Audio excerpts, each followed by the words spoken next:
Well, it is always such a pleasure to talk to you about your roles, but this is so amazing because you embodied her. It was all about the body language, how she carries herself, how she keeps her emotion in. Was that the main challenge for you, for her? Definitely. I mean, I'm a great fan of Patricia Highsmith. You know, obviously she's more than a crime writer, but she writes. She creates very mysterious, ambiguous characters, and the challenge for me, which I found quite difficult on screen, was to make Carol three-dimensional, and obviously Phyllis Nage's script did that, but keep her mystique and ambiguity and the remoteness, so make her relatable and allow people inside her, but still to keep that allure and mystery about her, which was quite tricky. Did you feel her fashion informed that as well? The way she carried her dresses, the way she took off her gloves? Well, Sandy Powell did the costumes. You know, we've worked together several times, and it's always a really creative collaboration with her, and the costume fittings are often where the character, you know, comes to life. But the interesting thing about the two women is that it's not just the social mores of the 1950s that keep them apart.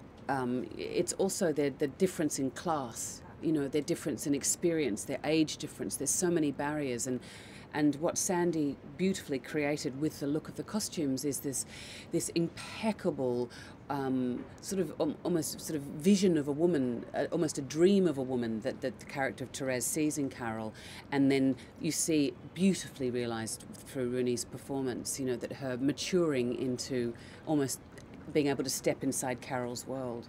Yeah, it's true that glamour made Carol look, you know, privileged and just in a different league. Yeah, but then it was great. The road trip, I think, what happened is that the look of Carol sort of freed up as they sort of meshed, as one does when one falls in love. You lose those boundaries, that sense of your domain and your lover's domain, and that so Carol's style was more informed by Therese's style, that there was a liberation, I think, that happened visually as well as psychologically. Yeah, absolutely. You've been to Cannes so many times for very different types of films. I mean, even last year was an animation movie. Yes, I know. That's the wonderful thing about Cannes, is, you know, last year I was here with DreamWorks, How to Train Your Dragon, and this year I'm back with, you know, this beautiful vision that Todd Haynes has created. You know, very different films, and films obviously from all around the world of different sizes and scales and ambitions.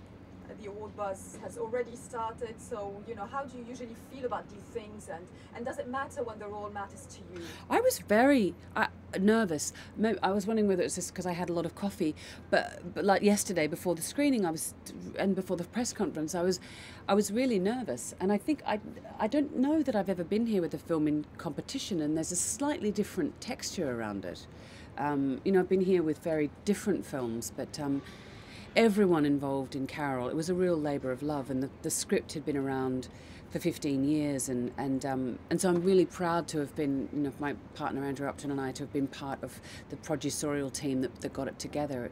You know, it feels very important and special to everyone who's involved in making it. But, you know, every filmmaker here probably feels exactly the same way about their film. No, absolutely. Tell us about Rooney Mara, and she had, like, you know, that quiet confidence about the character and that evolution that was quite interesting to watch. So how was it working with her, and what do you think of her as an actress? I think there's very few actresses who can play the protagonist in The Girl from Dragon Tattoo and then play this almost sort of cultish, Audrey Hepburn-esque, demure, exposed, raw character that Therese is. I mean, she's got such impeccable taste. She's incredibly intelligent, very pragmatic and workmanlike in the way she approaches a role, but she's fearless and has this extraordinary range. You know, I loved working with her, and I was really, really excited when Todd said that she was going to play the role, because obviously, you know, we've got a connection to and a sort of obsession, but with David Fincher, both of us, but it's we'd never actually, you know, met or worked together. So what's not to be obsessed about when it comes to David Fincher? Yeah, well, exactly. And Todd, he's really amazing. You'd worked with him before, so, you know, he knows how to create those characters that are so memorable on screen. He's got an outsider's perspective, but he's got such an incredible heart. And when he called and said that he'd read the script and he would really love to do it, I of course assumed, He's made Far From Heaven. He understands the period. It'll be a Douglas Sirk-esque sort of Jewel-like experience.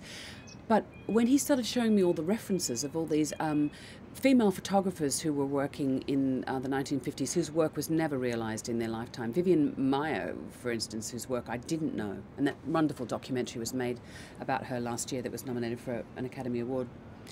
His references, his visual references, were so unexpected. Or that sense of New York in the 50s in reflection.